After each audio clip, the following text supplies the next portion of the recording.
Bienvenue dans ce nouveau Will Script où nous allons voir les différentes phases successives qui vont vous mener de l'idée au scénario ou au texte définitif. Alors, vous vous en doutez, comme écrire, raconter une histoire, c'est un métier, le scénariste dispose de nombreux outils pour avancer durant ces phases. Et ce sont ces outils que nous allons voir dans cette vidéo, en même temps que mon chat qui passe derrière. Cana, faut que tu bouges. C'est lorsque l'on est au tout début de l'écriture que le scénariste dispose de la plus vaste palette d'outils pour l'aider à déterminer quel va être son propos et les fondations réelles qui vont soutenir son récit. Et on va voir, plus on va avancer dans les étapes d'écriture, moins le scénariste va avoir besoin d'outils parce que en fait, ça va aller tout seul. Le plus gros du travail se fait toujours en amont. En fait, c'est exactement comme lorsque l'on construit un immeuble. Si les fondations et la structure de l'édifice ne sont pas solides, eh ben, tôt ou tard, ça va pas tenir. On aura beau faire la plus belle déco, mettre les plus belles peintures, ça sera jamais qu'un truc qui va s'envoler à la première tornade. Pour écrire un scénario, c'est exactement pareil. Alors, pour vous montrer à quel point ces outils sont réels, efficaces et valides et pertinents, on va prendre un film en exemple. Et comme film, eh bien, justement, on va pas prendre un film qui, a priori, reposerait sur un scénario complètement de ouf. On va prendre Mad Max 4, Fury Road.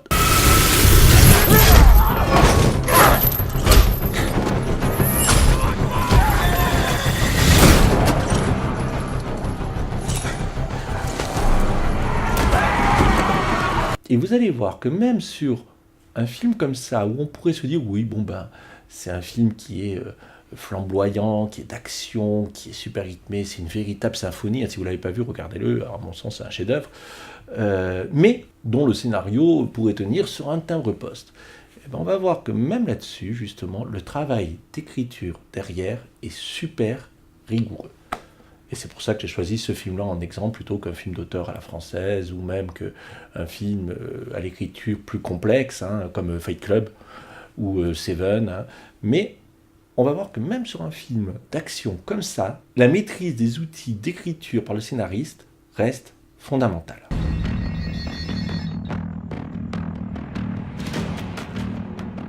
Alors, tout ce parcours d'écriture se joue en 4 grandes phases. L'idée, les synopsis, le traitement et le scénario ou la version définitive du texte. Et on va les voir successivement en s'arrêtant sur la première qui est la plus cruciale. C'est celle qui va poser tous les fondements de votre scénario, de votre histoire. Si vous loupez cette phase-là, vous n'aurez rien de bon à la sortie. C'est celle qui va vous prendre forcément le plus de temps. Et heureusement, c'est celle où on a le plus d'outils pour structurer notre pensée, savoir où va notre récit et ce que l'on veut réellement raconter, parce qu'au tout début, c'est loin d'être évident. Le premier de ces outils, il s'appelle l'idée. Et si vous avez une idée claire, vous devez pouvoir la formuler en une phrase.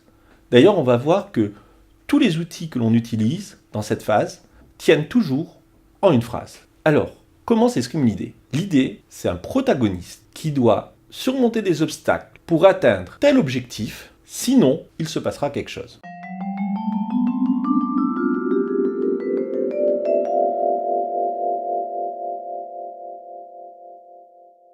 On va voir comment on pourrait rédiger l'idée de Mad Max 4. On pourrait facilement la formuler de manière suivante. Si Mad Max n'aide pas Furiosa et les femmes qui l'accompagnent à recouvrer la liberté, il restera lui-même un esclave.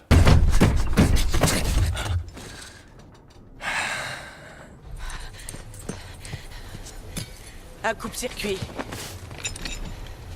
C'est moi qui ai réglé la séquence. Cette machine va nulle part sans moi. Toi, tu peux venir. C'est tout le monde ou personne. Les Américains appellent ça aussi la prémisse. Alors la prémisse, eux, ils la construisent légèrement différemment, mais ça reste très voisin de ce que nous, on appelle l'idée.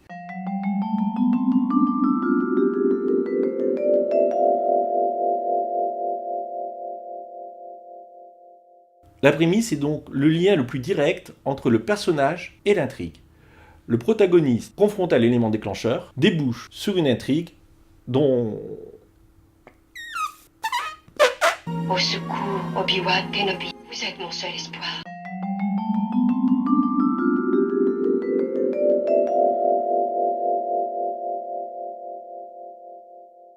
Par exemple, pour Mad Max 4, ça serait Mad Max va soutenir une rebelle afin de recouvrer sa propre liberté.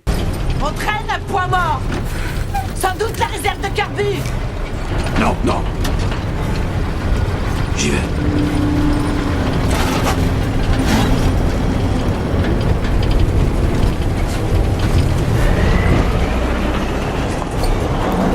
On le voit, les deux propositions, la prémisse et l'idée, sont en fait très proches, peuvent être légèrement complémentaires, mais déterminent avant tout l'intrigue. Mais entendons-nous bien, c'est la base de chez base. Avec ça, vous irez certainement pas loin. Il va falloir qu'une autre idée forte sous-tende votre récit, lui donne une cohérence. C'est ce que les Américains essaient de résumer en demandant de quoi parle l'histoire. En France, nous, on appelle ça la proposition dramatique. C'est le moteur de votre histoire. C'est ce qui va lui permettre d'avancer. Dans Mad Max Fury Road, avoir un moteur, c'est vachement utile. Casse pas mon moteur. Je lui donne un coup de pouce, un tout petit.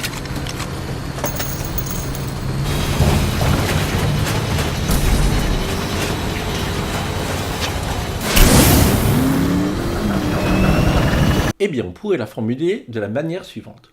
Celui qui ne se bat pas pour son avenir, se bat et meurt pour rien. Et on va voir que c'est effectivement le cas de tous les personnages de ce Mad Max. Notre vieux fou, là, le chef de clan, il part en guerre pour récupérer sa progéniture, son avenir. Les épouses, faut pas les cramer.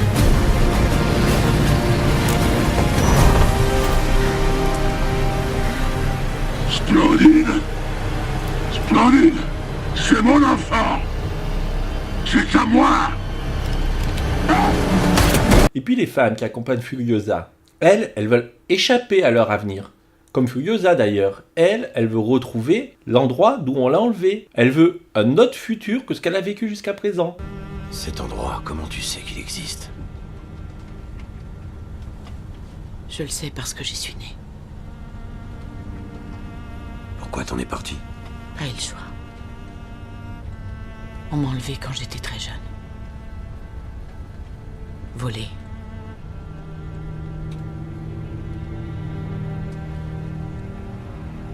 T'as déjà fait ce genre de choses? Bien des fois. Maintenant qu'on m'a confié un porte-guerre, c'est la meilleure occasion que je vais avoir. Et elle? Elle cherche l'espoir. Et Max, Max aussi, Max, il s'est retrouvé prisonnier chez une bande de fous furieux, il veut changer ce futur. Et même le Warboy, au début, qui est obsédé par l'idée de mourir pour aller au Valhalla. Je suis celui qui tutoie le soleil. En route pour le Valhalla. Sois témoin, Globulard. Sois témoin. Eh bien, on va voir qu'il va changer aussi d'avis. Et tous les autres, les dizaines et dizaines de personnes qui meurent dans ce film, elles meurent inutilement parce qu'elles se battent, parce qu'on leur demande de se battre, mais pas pour modifier profondément leur avenir. Donc ça, c'est la proposition dramatique qui va donner une cohérence à votre histoire. Mais on voit qu'on est vraiment sur le fond de l'histoire. Et ça, déjà, on va gagner en profondeur, on va gagner en structure, on va gagner en cohérence. C'est vraiment un fil rouge, comme un fil d'apnée pour un plongeur, hein, qui va lui permettre de descendre au plus profond de son sujet et de remonter aussi à la surface. Ça va être un outil qui va être transversal et linéaire à la fois, qui va vous permettre de donner corps et consistance à votre histoire, mais aussi de la dérouler. Alors, si c'est vital, si c'est incontournable, c'est pas suffisant. Et vous allez voir que toutes les histoires qui vous marquent disposent d'un niveau supplémentaire. Les Américains, eux, une fois qu'ils ont répondu à la question « Que raconte l'histoire ?», ils en posent une seconde. Mais que raconte vraiment l'histoire? En France, on appelle ça la proposition thématique. Quel est votre propos? Non, parce que vous comprenez que le cinéma, c'est un art qui coûte cher. Hein. Si on ne va pas dépenser des millions pour raconter quelque chose qui ne veut rien dire. Donc, votre film, votre histoire, que ce soit d'ailleurs un roman, un dessin animé, un jeu narratif ou un film ou une série, a forcément un propos. Alors, ce propos, en France, c'est la proposition thématique. De quoi parle vraiment votre histoire? Alors justement, de quoi parle réellement un film comme Fury Road, où en fait on a plein de bagnoles qui se courent après dans le désert. On pourrait aussi le résumer comme ça serait très rapide, ça serait tellement raccourci que ça en serait presque erroné, mais c'est une manière de le faire.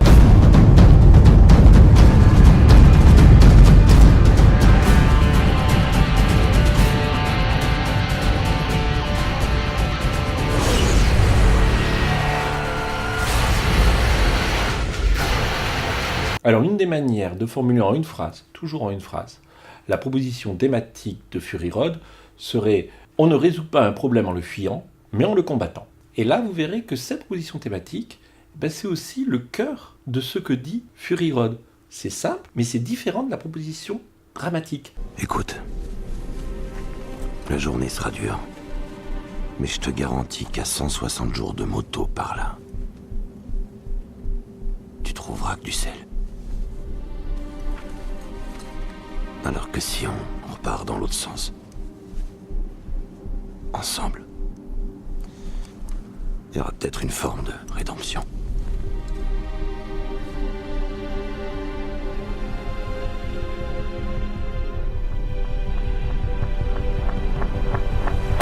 Alors, nous venons de voir 4 outils. L'idée, la prémisse, la proposition thématique principale et la proposition dramatique principale. Il en existe un dernier qui est indispensable, tout comme les 4 autres d'ailleurs, hein, au passage, parce que il va exprimer la singularité de votre idée, de votre histoire, de votre projet. Non, parce que raconter une histoire d'amour, c'est super chouette, mais il y en a eu des millions de racontés avant la vôtre. Raconter un film d'horreur, pareil. Un film d'aventure, pareil. Un road movie, pouf, je ne les compte même pas. Alors, qu'est-ce qui fait que votre histoire vaut le coup d'être racontée? Eh bien, c'est sa singularité. C'est ce qu'on va appeler son concept ou sa 5e fondamentale. Parce qu'il y en a 4 avant. 4 plus 1. 5e fondamentale. Le concept, c'est l'expression de l'originalité de votre idée. Ça peut être tant dans le fond que dans la forme, que dans la manière d'aborder le sujet, que dans la manière de le retranscrire. Là, quand vous voyez ce Mad Max, vous voyez tout de suite qu'il n'a rien à voir avec les 3 premiers. Je veux dire, malgré que ça soit la suite directe du 3, le 4 est quelque chose d'extraordinaire, qui se détache de tous les autres, qui peut se voir même à part. Parce que son concept, justement, réside là. Le concept du 4, ça va être raconter un road movie sous la forme de l'aventure épique à la Conan le Barbare. On est là sur une symphonie visuelle, sur le même schéma qu'un film qui racontait le destin d'un guerrier devenu roi, donc une trajectoire flamboyante. Hein. Et en fait, ça va juste être un road movie. Et sa 5e fondamentale, c'est ça. On peut l'exprimer comme ça. Alors, le concept, vous l'exprimez de la manière dont vous voulez, vous tournez la phrase de la manière dont vous voulez, c'est toujours en une phrase là aussi. Hein. Mais c'est vraiment ce qui va singulariser votre œuvre de tout ce qui s'est fait jusqu'à présent. Et là, Mad Max a un concept tellement fort que l'épisode 4 arrive même à se distinguer complètement des 3 premiers de la même série.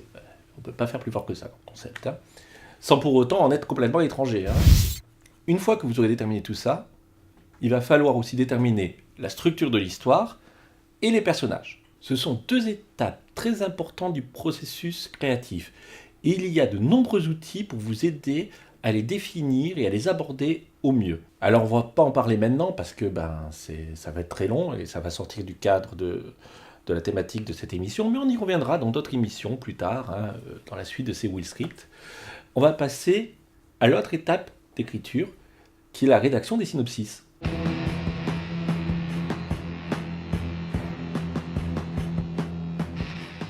Alors les synopsis, c'est quoi? Là, c'est assez simple. C'est l'histoire résumée dans son entier, du début à la fin. C'est pas un synopsis genre 4e de couverture ou dos de jaquette de Blu-ray ou de DVD, hein, avec et là, Mad Max s'échappe, 3 petits points, et puis la suite dans le film, hein, ou la suite dans le roman. Hein. Non. C'est histoire complète, du début à la fin. Mais résumé, en général, sur un long métrage, ça peut prendre de 4, 5 à 10 pages. En moyenne, c'est vraiment, ça dépend ensuite des histoires, de leur complexité, de l'univers qu'elles proposent. Mais voilà, c'est quelque chose de très condensé.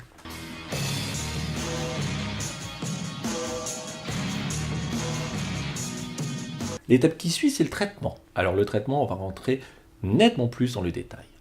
Le traitement, c'est votre histoire, séquence par séquence, entièrement découpée, mais sans les dialogues. Vous n'écrivez pas les dialogues, mais vous dites Gérard dit à Martine qu'il va falloir vraiment résoudre ce problème au plus vite. Voilà. D'accord ? Vous n'écrivez pas du tout le dialogue en lui-même. Mais par contre, nous avons toutes les séquences du film. Dans un roman, ça serait quasiment le premier jet, le brouillon, la première étape de travail. Et puis va venir le scénario, ou la continuité dialoguée.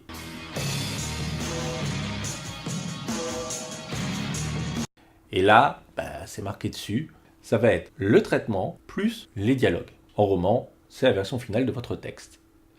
Et vous voyez que ça va vous demander du travail, bien entendu, mais il n'y a pas à proprement parler d'outils. Pourquoi ? Parce que tous les outils, vous les avez utilisés en amont dans l'idée, la prémisse, la proposition dramatique, la proposition thématique et le concept ou la cinquième fondamentale, mais également pour définir vos personnages, vos enjeux, la structure. C'est vraiment dans cette phase de conception que le scénariste ou le romancier, que le conteur dispose d'un maximum d'outils. Et si vous loupez cette phase, votre histoire, elle pourra être sympatoche et tout ça, mais qu'elle sera jamais trois pattes à un canard. Et dans un monde où on a de plus en plus d'histoires qui nous sont proposées sur tous les supports, dans un monde où il y a plus de gens qui écrivent que de gens qui lisent, vous comprenez bien que la concurrence est si féroce à tous les niveaux, que si une histoire n'est pas aboutie, n'est pas au maximum de son potentiel, elle n'est tout simplement pas prise.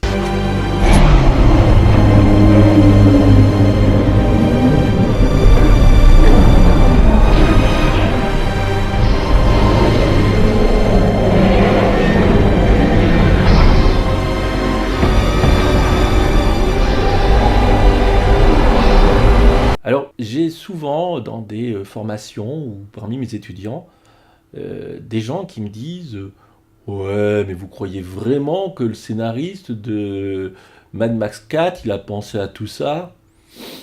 Bah oui, bien sûr. Aux États-Unis, un scénario, ça s'achète.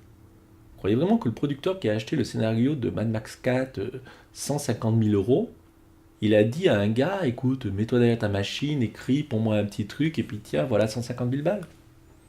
Non, il est allé chercher quelqu'un qui a du métier, qui est un professionnel, qui connaît les techniques d'écriture, qui s'est posé toutes ces questions, qui a répondu, et qui y a répondu même pour écrire quelque chose qui paraît aussi simple et aussi futile au niveau de l'histoire que Mad Max 4, qui est simple à aborder, mais qui est derrière super construit.